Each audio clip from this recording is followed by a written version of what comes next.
अस्सलामु अलैकुम वरहमतुल्लाहि वबरकातुहू। अऊज़ु बिल्लाहि मिनश शैतानिर रजीम। बिस्मिल्लाहिर रहमानिर रहीम।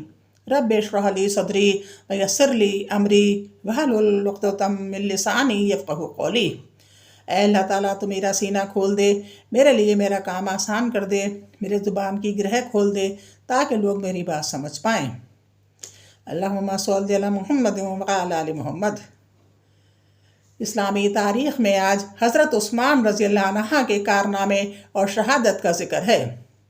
हज़रत उस्मान रज़ियल्लाहु अन्हु ने अपनी खिलाफत के दौरान बहुत से कारनामे नुमायाँ अंजाम दिए, जिसमें पूरी उम्मत को एक नुस्ख़े कुरान पर जमा करना, मस्जिद नबवी और जन्नतुल बक़ी के हिस्सों को वसी और कुशादा करना और इस्लामी ममालिक की हदों को बढ़ाना इनके अहम कारनामे हैं। वो इस्लाम और मुसलमानों के खिदमात अंजाम देने में मुनहमक रहते थे कि मुनाफ़िकों ने साजिश करके मुसलमानों को अंदरूनी और बैरूनी फितनों में मुब्तला कर दिया। इन तमाम फितनों को फैलाने में अब्दुल्ला बिन सबा नामी यहूदी पेश था। वो ज़ाहिरी तौर पर मुसलमान हुआ था। इसे इस्लाम, मुसलमानों और ख़ास तौर से हज़रत उस्मान गनी रज़ियल्लाहु अन्हु से बुग़्ज़ व अदावत थी। मुसलमानों में आपसी इख्तलाफात पैदा करने के लिए इसने कूफा, बसरा, दमिश्क और मिस्र का सफ़र करके एक बड़ी जमात को अपना हम ख्याल बना लिया।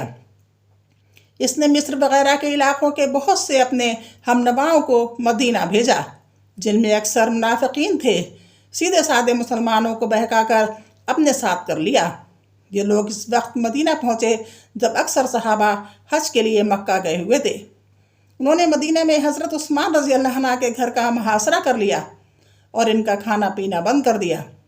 आखिर 18 ज़िलहज 35 हिजरी जुमे के दिन कुरान की तिलावत करते हुए हज़रत उस्मान रज़ियल्लाहु अन्हु को शहीद कर दिया गया।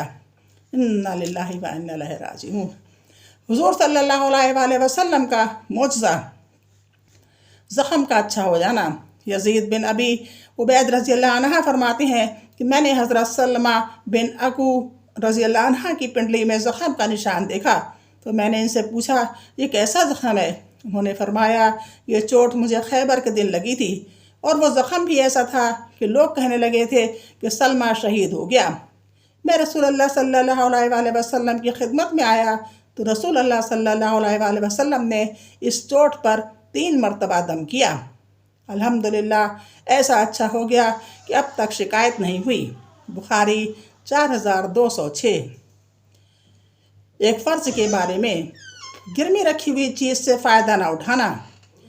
हज़रत इब्न मसूद रज़ियल्लाहु अन्हु के पास एक शख्स आए और कहा कि एक घोड़ा मेरे पास गिरवी रखा गया था, लेकिन मैं इस पर सवार हो गया, तो क्या मेरे लिए गिरवी रखे हुए घोड़े पर सवार होना जायज़ है? हज़रत अब्दुल्ला बिन मसूद रज़ियल्लाहु अन्हु ने फरमाया, उस घोड़े से तुमने जितना फ़ायदा उठाया वो सूद है।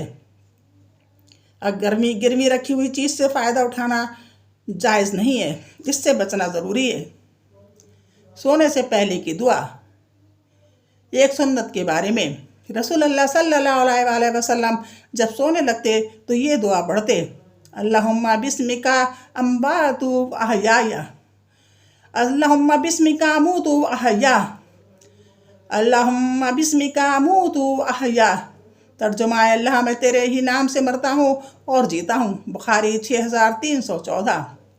एक अहम अमल की फजीलत, सूरह यासीन पढ़ने का सवाब।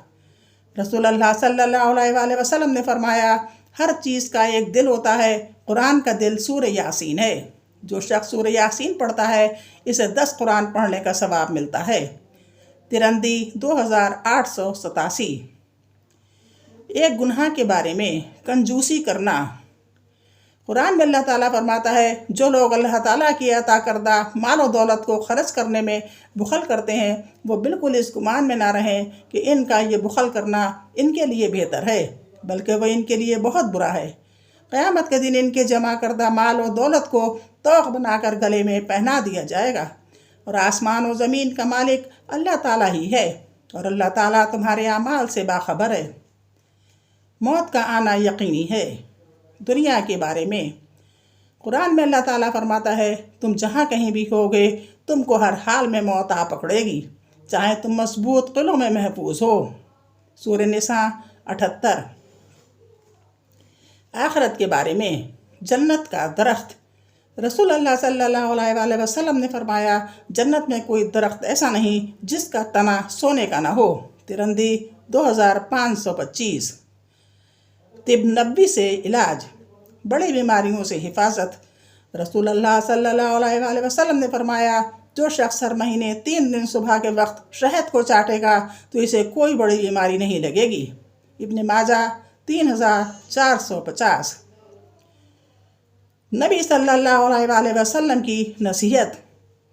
رسول اللہ صلی اللہ علیہ وآلہ وسلم نے فرمایا جب تم میں سے کسی کو غصہ آئے اور وہ کھڑا ہو تو اس کو چاہیے کہ بیٹھ جائے، بیٹھنے سے غصہ چلا جائے تو ٹھیک، ورنہ اس کو چاہیے کہ لیٹ جائے۔